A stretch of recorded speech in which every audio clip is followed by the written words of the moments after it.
মালেক,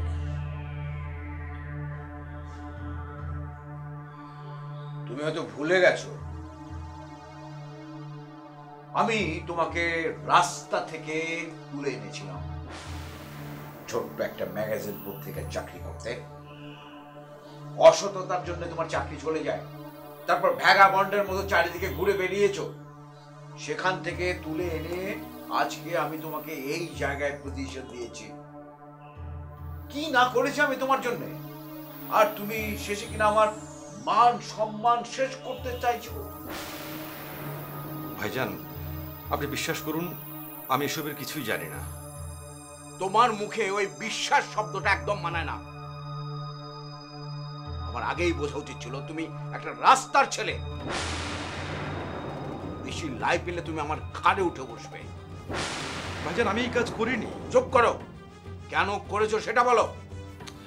ভাইজান, আমি আপনাকে কিভাবে বোঝাই যে মানে আমি এই কাজটি করিনি। আমি জানতে চাই কেন করেছো? টাকার জন্য? হাজার হাজার কোটি কোটি টাকা তুমি ডিল করেছো, টাকার লোভে তুমি এটা করলে? তুমি তো পারলে আমাকে খুন করতেও। ভাইজান, আপনি এসব কি বলছেন? অপ্রিয় সত্য কথা বলছি। তুমি যে আমার সমস্ত কিছু দখল করতে চাইছো সেটা আমি বুঝে গেছি।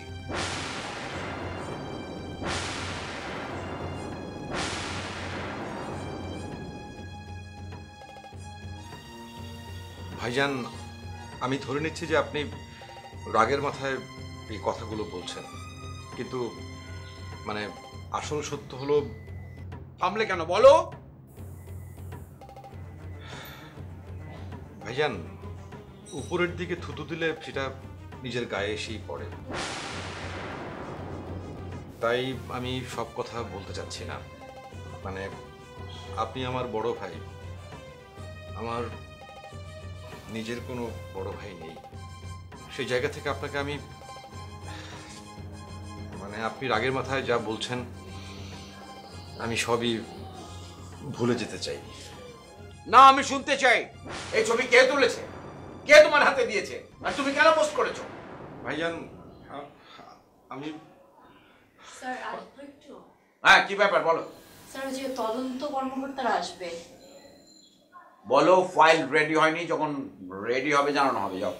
শোনো, খাম দিয়ে দিও, আর পারলে আমার সঙ্গে কথা বলিয়ে দিও। ওকে? জি জি।